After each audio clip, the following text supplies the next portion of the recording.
Algebra I 11.7b, distance between 2 points on a coordinate plane.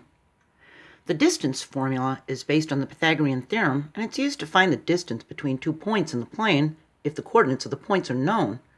And we need to remember that a distance can't be negative. So even if we drive a car backwards for 3 miles, we're still driving a distance of 3 miles.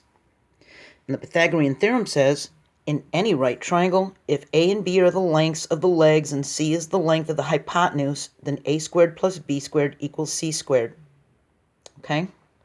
So we can use the Pythagorean theorem to find the hypotenuse and to find the distance between points 3, 2 and -3, -2.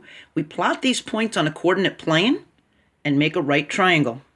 So we plot, here's x3 and y2, so that's this first point, and we plot -3 for x and -2 for y, and we get this point. We take a ruler and draw a straight line between them, and now all we have to do is come straight down from this one and go across to this one, and we've got our right triangle. And we can count and see that this is 1, 2, 3, 4 units, and this one's 1, 2, 3, 4, 5, 6 units. So we know that our a squared is 4 and our b squared is 6.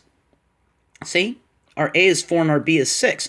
So when we do the square part of it, 4 times 4 is 16, 6 times 6 is 36, 16 and 36 is 52, so c squared equals 52. We can remove that little 2 exponent by putting a radical sign around the 52, so c equals the square root of 52. Now, we know it's a positive because distance can't be negative, so it's c is equal to the square root of 52, and what we do to find it is we say to ourselves, okay, it's in between what two perfect squares? 52 is in between a 49, that's a 7 times 7, and a 64, that's an 8 times 8. So it's in between a 7 and an 8. And it's going to be a decimal point in between 7 and 8, but we don't know exactly what.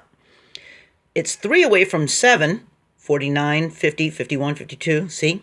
50, 51, 52. That's only 3 away from the 7.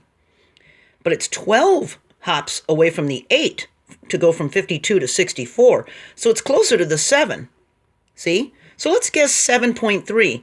So we multiply 7.3 by 7.3, and we get 53.29. Well, that's bigger than 52. So that's too big. Let's try 7.2. 7.2 times 7.2 is 51.84. So it might be 7.21, but 7.2 is close enough.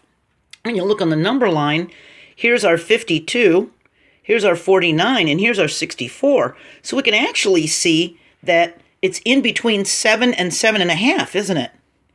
So if we wanted to estimate, we could see that it's closer to the 7.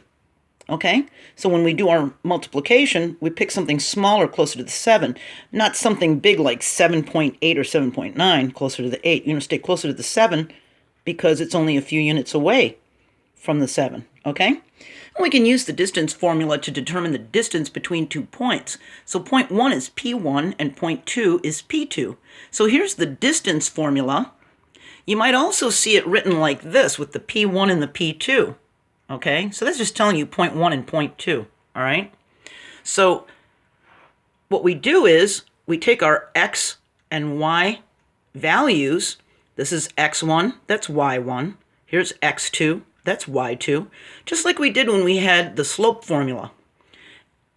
And we plug them in to our distance formula to find the distance between 2 points.